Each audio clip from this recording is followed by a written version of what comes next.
Well, hello everybody, welcome back to episode 155 of my Let's Play Torment Tides of Numenera. Have you seen the name of the game? IVATOPIA. We're exploring my mind, trying to find my companions, and we're currently now swimming inside my mind. What makes this mind section? Hello? This market was better before they could let visitors in. Okay, we're in a market, in my head. This short, spare, lean-faced gibberer is so wrapped up in his work that he doesn't notice you approach. His multicoloured scales look like they were patched together from an avalanche of shreds and scraps. He squeezes a strangely ticking device in his left hand, regularly checking the readings from this instrument. The expression changes with every glance, twisting from amusement to horror to disgust. "Rhizomars are the answers, not trees," he mutters. "We should never have believed in trees, roots and radicals. They made us suffer too much." Trees real, what? He looks up at you in a sudden. "You're not all looking on. Then we are linked, you and I, by life and memory and torment." Wow, I got the name of the game in there. "Tell me, brother, what was the nature of your illusion?" He watches the device in his hand as he waits your answer. What illusion do you mean? What illusion do you mean? "We suffer more in our imagination than in reality. All of our brothers and sisters have been drawn into this place to keep us here while we await our destiny. The labyrinth constructs illusions from our fears, nightmares." Well, is the labyrinth my illusion then? Or is Rin an illusion? I hope she isn't.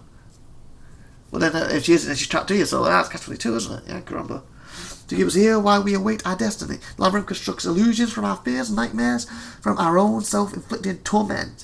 It takes this sincerity of knowing oneself to free oneself." Shadow passes over her face. "I was confronted by a scared man from the bad haste. Were I not certain that I had already truly forgiven him, I would not be speaking to you now." Can we free the others from illusions? "All that consists is real, and the plane of consistency is the abolishing of all metaphor." What? "Some can free themselves, as I have. Some merely need to be told that what they fear is unreal. The rest." He squeezes the ticking device again. It ticks faster, and he scowls. "The rest are more difficult. I suspect that if one steps into the metaphor with them, takes their hand and leads them out, they can be freed. But you must understand the nature of their regret. I have been unsuccessful in that so far." Oh great, so when I find my two companions, I'm going to have to convince them everything around them, or whatever's happening to them, isn't real. And isn't the dumb one, the one like up, down, left, right, turn, that guy, isn't he got some kind of big, massive regret that we've been it's been hinting at all the way through this, so he's probably going to be quite tough. Successful in that so far. Talk about the others, can be freed from the illusion again. "Who are you?" He looks up from his device and blinks. "Who are any of us? I am part of all that we have met. I am the part of you that can hear what you're saying." Okay. Looking down, he gives your device two sharp taps. "If it," he adds, "a reflection of someone I've met." "Haven't you been listening? I'm no reflection. No Lacedon, no construction of your imagination. I'm just like you, a cast-off, merged by the labyrinth, awaiting a destination." You're a cast-off. What's a lagger? Figments, constructions, fabrications from our collective consciousness. Take Laura, the guy over there. There, for instance, he points at a thin blue glowing nearby. He is neither a cast-off nor a reflection. There may once have been an actual Gibberlant merchant named Lauron. I don't know, or perhaps he's an archetypical conglomerate. What? Regardless, he's a dream. Created entirely by the labyrinth, he doesn't even realise where or what he is. Why is that device? Maybe you're a dream, you don't realise it. Perhaps it is also an illusion, he frowns. I seek to understand the nature of our shadows. Speaking with the others has been fruitless, so I observe, I measure. I hope it is the latter that will be my downfall, I am certain. Okay. Let's go. Swim with me. You're the guy that just kind of know me, didn't you? Yeah. Yes. Oh, there he is.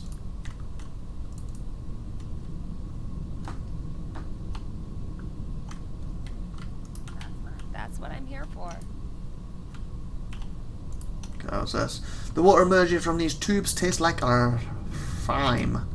Strange liquid and even creatures sit in these jars and containers as fruit for sale. However, they are more immovable as the rock.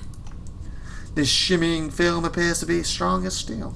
Let's see what he has to say, since he kind of pointing us to this. Not illusion, but not illusion. You know, cast off, not cast off. The wary gibbon gives you a nod as you approach, his lips crooked in a friendless smile, although his relaxed posture suggests a measure of comfort with his surroundings. His hands is wrapped tightly, almost nervously, around a tattered leather-bound notebook. Inexplicably, the book seems unaffected by the water. Lauren Stoles?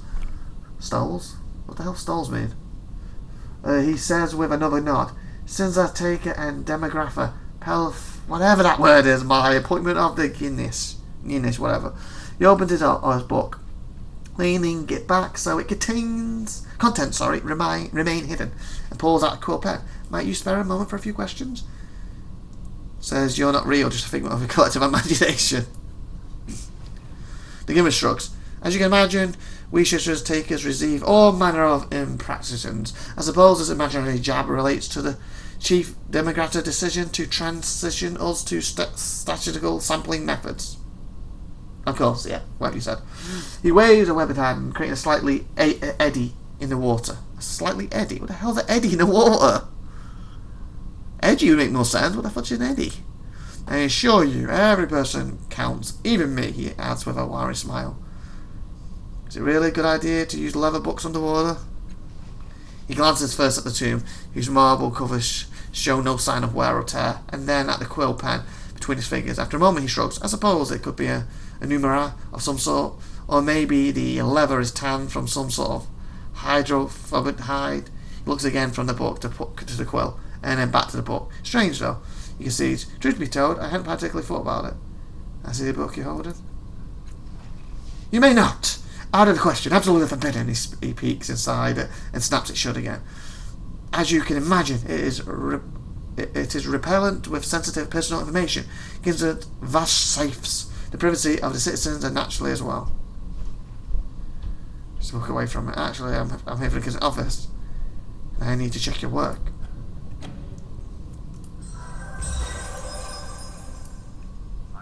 I'm ready to Loven audibly gulps, but holds out the book. I have nothing to say for myself, he mutters, but when you are finished, please return it so that I can fill it out further. Far from being full of personal information, the book is overwhelmingly empty. Each is a solid colour: indigo, blue, gold, silver and red. In the centre of each is a familiar tattoo, like a deletion and absence of colour. It's on the indigo one. Smells the brackish water fouled with skish, burning hair, garbage rotting beneath the sun. It's you they're burning. Your feet are wet, but they're burning too.